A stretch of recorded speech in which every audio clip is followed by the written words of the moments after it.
رمضان كريم كريم كريم شهر عظيم عظيم عظيم رمضان كريم আসসালামু আলাইকুম রহমতুল্লাহি ওয়া বারাকাতুহু বিসমিল্লাহ ওয়া সালাতু ওয়া সালামু আলা রাসূলিল্লাহ ওয়া বা'দ।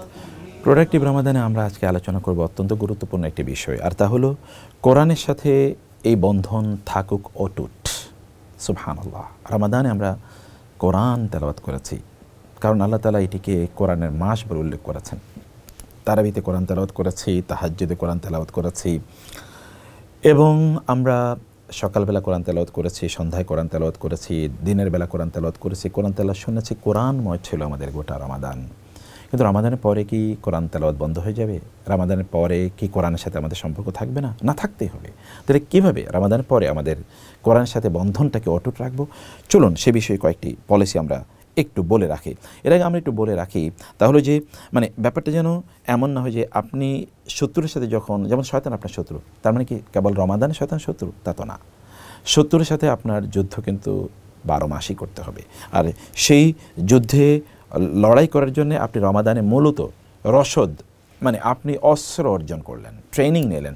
এখন রমাদানের পর আপনি ট্রেনিং নিয়েছেন যেমন কোথাও গিয়ে, কিন্তু রমাদানের পর আর ওই ট্রেনিং আপনি কাজে লাগাচ্ছেন না। কোনো একজন মিলিটারি অফিসার বা আর্মি অফিসার তিনি ট্রেনিং নিয়েছেন, কিন্তু তারপরে শত্রুরা যখন এসছে তখন তিনি ট্রেনিং কাজে লাগান নাই, অস্ত্র রেখে দিয়ে তিনি হাত গুটিয়ে দাঁড়িয়ে আছেন, তাহলে কি তিনি বেঁচে থাকবেন না? অতএব রমাদানের যে ট্রেনিংটা আমরা নিয়েছি, এই ট্রেনিংটা যেন রমাদানের পরে আমরা অব্যাহত রাখি। এই কোরআনের মাধ্যমে আমাদের সে কাজটি করতে হবে, কারণ আল্লাহ তাআলা বলেছেন যখন আপনি কোরআন তেলাওয়াত করবেন তখন আপনার মাঝে এবং কাফের মুশরিক এবং শয়তানের মাঝে আল্লাহ তাআলা একটা বড় ধরনের একটা বাধা তৈরি করে দেন, তারা আপনাকে আক্রমণ করতে পারে না। সে কারণে রমাদানের পর আমরা কীভাবে কোরআনের সাথে সম্পর্ক অটুট রাখবে, এই ক্ষেত্রে আমরা 10টি পরামর্শ দিচ্ছি আপনাদেরকে। 1 নম্বর পরামর্শ হচ্ছে যে অন্য মাসগুলোকেও রমাদানের মতো করে কোরআনের মাস হিসেবে আপনাকে মনে রাখতে হবে। আল্লাহ তাআলা তো বলেছেন ওয়ানাজ্জালনা আলাইকাল কিতাবা তিবয়ানাল লিকুল্লি শাই ওয়া হুদান ওয়া রাহমাতান ওয়া বুশরা লিল মুসলিমিন। আল্লাহ বলেছেন আমি এই কোরআনকে সব কিছুর বিশ্লেষণকারী বা বর্ণনাকারী হিসেবে আমি নাজিল করেছি, হেদায়েত দানকারী হিসেবে নাজিল করেছি, রহমত প্রদানকারী হিসেবে নাজিল করেছি, এবং মুসলমানদের জন্য এটি সুসংবাদ। অতএব আপনি কেবল রমাদানের মাধ্যমেই কেবল কোরআনকে চিনলেন বা আল্লাহকে চিনলেন, বা রমাদানেই কেবল আপনি কোরআন পড়লেন কিন্তু এরপরে আপনি কোরআন পড়লেন না, তা তো হলো না। তো কোরআনের সাথে নিশ্চয়ই এক ধরনের আমরা বলি জুলুম করা হলো। এই জন্যে রমাদানে আপনি যে আমল শুরু করেছেন এই আমলটাকে আপনি বাদ দিয়ে দেবেন না, যেটি আল্লাহ সুবহানাহু ওয়া তাআলা বলেছেন যে তোমরা লা তাকুনু কাল্লাতী নাকাদাত গাসলাহা মিন বাদি কুওয়াতিন আনকাসা, তোমরা তার মতো হইও না, সেই নারীর মতো যে সুতা দিয়ে কোনো একটা কাপড় সেলাই করার পর এরপরে সবগুলো সুতা খুলে ফেলেছেন, তার আর তার সেলাই থাকলো না, এরকম তোমরা হইও না। 2 নম্বর যে বিষয়টি আমরা বলেছি তাহলে যে, এবং এখানে আরেকটা পরিপূরক একটা বিষয় বলে রাখি, তাহলে যে আমরা এই কোরআন কিন্তু আমাদের অন্তরের রোগগুলো দূর করে দেয়। অথবা আমাদের অন্তরের রোগ কি কেবল রমজানে থাকে? রমজানে তো রোগ থাকেই না। তাহলে রমজানে আমরা একটা হ্যাবিট তৈরি করলাম, রমজানের পরে রোগগুলো আসলে সেগুলোকে আমরা দূর করবো কোরআন তেলাওয়াতের মাধ্যমে। 2 নম্বর যে বিষয়, তাহলে যে লক্ষ্য নির্ধারণ করতে হবে, যেমন প্রতিদিন আপনি কখন কোরআন তেলাওয়াত করবেন এবং কতটুকু কোরআন তেলাওয়াত করবেন, এটা লক্ষ্য নির্ধারণ করবেন। যেমন ফজরের পরে আপনি কোরআন তেলাওয়াত করবেন, এটা ফাইনাল করবেনই, এবং এটাকে কোনো অবস্থা আপনি মিস করবেন না। আপনি 1 পৃষ্ঠায় পড়েন, অথবা ধরুন আপনি 1 রুকুই পড়েন, অথবা আপনি ধরেন 30 পারাকে আপনি 30 দিনে শেষ করবেন, তাহলে 1 পারা কমপক্ষে পড়ুন। এইভাবে আপনি এটাকে করবেনই, এটাকে আপনি কোনোভাবে মিস করবেন না। এটা আপনার ডেইলি ডায়েটের মতো করে আপনি এটাকে গ্রহণ করুন, এটা অক্সিজেনের মতো করে গ্রহণ করুন, এটা আপনার ফুডের মতো করে গ্রহণ করুন। যেমন খাদ্য আপনি মিস করছেন না, এটাও আপনি মিস করবেন না। আর সেটি দিনে হতে পারে, রাতে হতে পারে, কারণ কোরআনের কি মহিমা, সুবহানাল্লাহ, আমরা সেই মহিমা তো জানি। এ বিষয়ে আমরা আগেও আলোচনা শোনাচ্ছি। 3 নম্বর যে বিষয়টি হলো, কোরআন পড়ার জন্যে আমরা বলেছিলাম যে একটি সময় আপনাকে একেবারে নির্ধারণ করে নিতে হবে, যে সময় আপনি কোনোভাবে মিস করবেন না। এর আগে তো আমরা বলেছি যে আপনি লক্ষ্য নির্ধারণ করবেন, আপনি কতটুকু পড়বেন, সেটা 1 পৃষ্ঠা বা 1 পারা বা এতটুকু, কিন্তু এখন আপনি কখন পড়বেন সেটি আপনি নির্ধারণ করে নিন। এমন হতে পারে যে আপনি সকালবেলা পড়বেন, এমন হতে পারে আপনি সন্ধ্যায় পড়বেন, এমন হতে পারে যে আপনি প্রত্যেক নামাজের পর ধরুন 5 মিনিট বা 10 মিনিট আপনি কোরআন তেলাওয়াত করবেন, এটা আপনি নির্ধারণ করে নিন। অথবা আপনি গাড়িতে যখন যাচ্ছেন, আপনি অফিসে, তখন আপনি কোরআন তেলাওয়াত করবেন।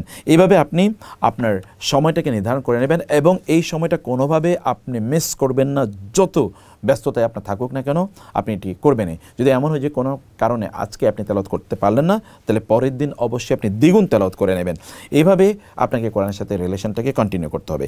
4 নম্বরের যে বিষয়টি তাহলে যে শয়তানের উপর যদি আপনি বিজয়ী হতে চান তাহলে কোরআন পড়তে হবে, কারণ শয়তান আপনাকে কিন্তু বিজয়ী হতে দেয় না, দিতে চায় না।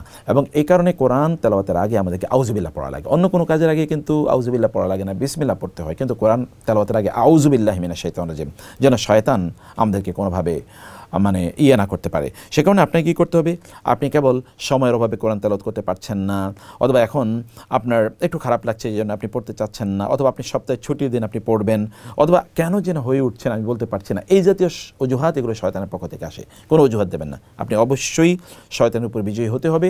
অতএব আপনি তেলাওয়াত যতটুকু আপনি ঠিক করে রেখেছেন ততটুকু আপনাকে অবশ্যই পাঠ করতে হবে। কারণ মনে রাখবেন শয়তান কিন্তু আপনাকে আলতু ফালতু বিভিন্ন ধরনের অপ্রয়োজনীয় কাজে ব্যস্ত করে রাখবে, তখন আপনি শয়তানের এই প্রলোভনে পড়ে আপনি আর সময় দিতে পারবেন না। 5 নম্বর যে কাজটি তাহলে নিজকে পুরস্কার মানে প্রদান করুন, পুরস্কৃত করুন। কীভাবে? যেমন আপনি একটি সূরা শেষ হওয়ার পরে এরপরে আপনি নিজের জন্য একটা সুন্দর একটা জিনিস কিনে নিয়ে আসেন, একটা ধরুন ফুল কিনে নিয়ে আসেন, একটা সুন্দর বই কিনে নিয়ে আসেন। মানে যখনই আপনি ভালো কিছু করছেন বা কারণ আপনার জন্য তো আল্লাহ পুরস্কার রেখেছেন, প্রত্যেকটা বর্ণ আপনি তেলাওয়াত করলে তার জন্য আপনি একটি করে নেকি পাবেন। এবং এতে দেখা গেল যে পুরো কোরআন যদি আপনি পড়েন তাহলে প্রায় 33 মিলিয়ন বা 30 মিলিয়ন সওয়াব আপনি পাবেন। চিন্তা করে 30 মিলিয়ন, সুবহানাল্লাহ, এত সওয়াব আপনি পাবেন। তো ফলে আপনি এবার আল্লাহ তো আপনার জন্য পুরস্কারের ব্যবস্থা করে রেখেছেন, আপনি নিজের জন্য কিছু পুরস্কারের ব্যবস্থা করে রাখুন। যেমন কোরআন খতম করেছেন, আপনি এবার কোনো জায়গায় একটু ঘুরতে যান, অথবা কোথাও একটু আপনি খেতে যান, অথবা একটু আপনি আত্মীয়স্বজনের সাথে দেখা করতে যান, অথবা নিজের জন্য একটা সুন্দর জিনিস আপনি কিনে নিয়ে আসুন।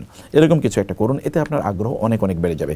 ষষ্ঠ যে বিষয়টি তাহলে যে সময় নিয়ে কোরআন বুঝুন। কেবল তেলাওয়াত করলেই আপনি যে অনেক আনন্দ পাবেন তা তো আছেই, কিন্তু তেলাওয়াত আপনাকে সামগ্রিকভাবে কোরআনে যে মজা এটা দেবে না, দেবে আপনাকে যদি আপনি কোরআন বোঝেন। এই কারণে একটু সময় নেন, আপনি কিছু সময় কোরআন তেলাওয়াত করার সাথে সাথে আপনি কোরআন একটু বোঝার চেষ্টা করুন, কারণ কোরআন আল্লাহ তাআলা বোঝার জন্য নাজিল করেছেন। আপনি যদি একবার বোঝা শুরু করে দেন তাহলে দেখবেন কোরআনের প্রতি আর ইন্টারেস্ট আপনার একেবারেই কমবে না। সপ্তম যে বিষয়টা তাহলে একটু আওয়াজ দিয়ে কোরআন তেলাওয়াত করুন। অনেকে দেখবেন একেবারে মনে মনে কোরআন তেলাওয়াত করে, আর যারা মনে মনে কোরআন তেলাওয়াত করে এরা আসলে কোরআনের ভালোবাসা তাদের অন্তরে প্রবেশ করে না। কোনো একজনকে বলা হলো যে আমি কোরআন পড়ছি কিন্তু মজা পাচ্ছি না, তখন তাকে সেই মানে ইসলামী স্কলার তাকে বললেন তুমি কি আওয়াজ করে পড়বো না? আওয়াজ করে পড়ে না, বলে এই কারণে তো তুমি মজা পাও না, একটু আওয়াজ করে পড়ো একটু, তাহলে আপনার কানের মধ্যে যে আওয়াজটা আসবে এতে আপনার এক ধরনের ভালোবাসা তৈরি হবে। এবং আপনি আওয়াজ করে বলবেন যে আমার তো কণ্ঠ ভালো না, এই কারণে আমি আওয়াজ করে পড়তে পারি না। আপনি কোনো একজন কারিকে অনুসরণ করুন এবং তার তেলাওয়াতের মতো করে প্র্যাকটিস করতে থাকুন, প্র্যাকটিস করতে থাকুন, প্র্যাকটিস করতে থাকুন, তার মতো করে তেলাওয়াত করতে থাকুন। এতে দেখবেন যে আপনি কোরআন তেলাওয়াতে অনেক বেশি আগ্রহী হয়ে উঠবেন, অনেক মজা আপনার লাগবে ইনশাআল্লাহ। অষ্টম যে বিষয়টি তাহলে যেটা শিখেছেন তার উপর আমল করুন, কারণ আমল করলে আপনার ভালোবাসা আরও বাড়বে, আন্তরিকতা বাড়বে, আপনার নূর বা আলো তৈরি হবে, আপনার কোরআনের প্রতি তখন আরও এগিয়ে আসার বিষয়টি আপনার তৈরি হবে। নবম যে বিষয়টি তাহলে যে আপনার সালাতকে সুন্দর করুন, অর্থাৎ আপনি কোরআন তেলাওয়াতের মাধ্যমে সালাত আদায় করুন, মানে লম্বা তেলাওয়াতের মাধ্যমে আপনি সালাত আদায় করুন। সেক্ষেত্রে আপনি যতটুকু সূরা মুখস্থ করেছেন সেগুলো আপনি নামাজের মধ্যে পড়ুন, এতে আপনার কোরআনের প্রতি ভালোবাসা তৈরি হবে। দশম বিষয়টি কোরআনের বেশি বেশি দোয়া করুন, হে আল্লাহ আল্লাহুম্মা জাআলিল কোরআন রাবিআ খালকি ওয়া নূরা সাদরি ওয়া জালাআ হুজনি ওয়া যাহাবা হাম্মি। রাসূল সাল্লাল্লাহু আলাইহি ওয়াসাল্লাম এরকম দোয়া করতেন। আপনি আল্লাহর কাছে দোয়া করুন, হে আল্লাহ আমার জীবনটাকে কোরআনময় করে দাও। এবং 11তম যেটি আমরা বলছি তা হচ্ছে যে কমলা লেবুর মতো হন। কমলা লেবু খেতেও মজা এবং এটি সুগন্ধের চারিদিকে ছড়িয়ে পড়ে, আপনিও এরকম হন। কারণ রাসূল বলেছেন যে ব্যক্তি কোরআন পড়ে সে হচ্ছে মাসালুল উত্তরুজ্জা, সে হচ্ছে উত্তরুজ্জার মতো, মানে হচ্ছে কমলা লেবুর মতো। এটাও রিহুহা তাইয়িবুন ওয়া তা'মুহা তাইয়িবুন, এটার সুগন্ধিও অনেক চমৎকার এবং এটার স্বাদও অনেক চমৎকার। আমরা যেন রমাদানের পরেও আমাদের জীবনটাকে কোরআনময় করতে পারি, আল্লাহ তাআলা সেই তৌফিক দান করুন। আল্লাহুম্মা আমিন। আসসালামু আলাইকুম ওয়া রাহমাতুল্লাহি ওয়া বারাকাতুহু। رمضان كريم كريم كريم شهر عظيم عظيم